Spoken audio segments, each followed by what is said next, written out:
أعوذ بالله من الشيطان الرجيم. بسم الله الرحمن الرحيم. الرحمن علم القرآن خلق الإنسان علمه البيان. الشمس والقمر بحسبان والنجم والشجر يسجدان والسماء رفعها ووضع الميزان ألا تطغوا في الميزان وأقيموا الوزن بالقسط ولا تخسروا الميزان والأرض وضعها للأنام فيها فاكهة والنخل ذات الأكمام والحب ذو العصف والريحان فبأي آلاء ربكما تكذبان خلق الإنسان من صلصال كالفخار وخلق الجان من مارج من نار فبأي آلاء ربكما تكذبان رب المشرقين ورب المغربين فبأي آلاء ربكما تكذبان مرج البحرين يلتقيان بينهما برزخ لا يبغيان فبأي آلاء ربكما تكذبان يخرج منهما اللؤلؤ والمرجان فبأي آلاء ربكما تكذبان وله الجوار المنشآت في البحر كالأعلام فبأي آلاء ربكما تكذبان كل من عليها فان ويبقى وجه ربك ذو الجلال والإكرام فبأي آلاء ربكما تكذبان يسأله من في السماوات والأرض كل يوم هو في شأن فبأي آلاء ربكما تكذبان سنفرغ لكم أيها الثقلان فبأي آلاء ربكما تكذبان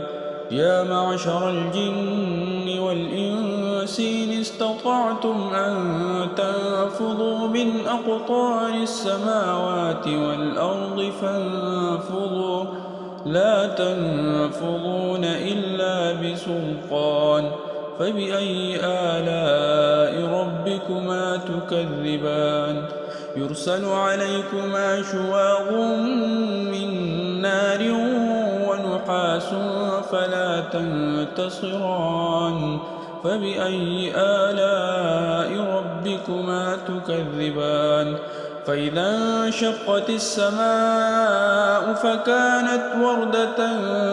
كالدهان فبأي آلاء ربكما تكذبان فيومئذ لا يسأل عن ذنبه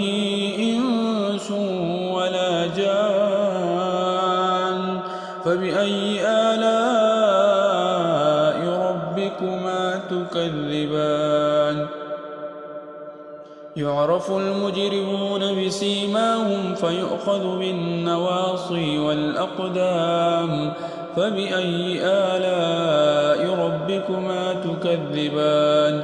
هذه جهنم التي يكذب بها المجرمون يطوفون بينها وبين حميم آن فبأي آلاء ربكما تكذبان ولمن خاف مقام ربه جنتان فبأي آلاء ربكما تكذبان ذواتا أفنان فبأي آلاء ربكما تكذبان فيهما عينان تجريان فبأي آلاء ربكما تكذبان فيهما من كل فاكهة زوجان فبأي آلاء ربكما تكذبان متكئين على فرش بطائنها من استبرق وجنى الجنتين دان فبأي آلاء ربكما تكذبان فيهن قاصرات الطرف لم يطمثهن إنس قبلهم ولا جان فبأي آلاء ربكما تكذبان كأنهن الياقوت والمرجان فبأي آلاء ربكما تكذبان هل جزاء الإحسان إلا الإحسان فبأي آلاء ربكما تكذبان ومن دونهما جنتان فبأي آلاء ربكما تكذبان مدهامتان فبأي آلاء ربكما تكذبان فيهما عينان نضاختان فبأي آلاء ربكما تكذبان فيهما فاكهة ونخل ورمان فبأي آلاء ربكما تكذبان فيهن خيرات حسان فبأي آلاء ربكما تكذبان حور مقصورات في الخيام فبأي آلاء ربكما تكذبان لم يطمثهن إنس قبلهم ولا جان فبأي آلاء ربكما تكذبان متكئين على رفرف خضر وعبقري حسان فبأي آلاء ربكما تكذبان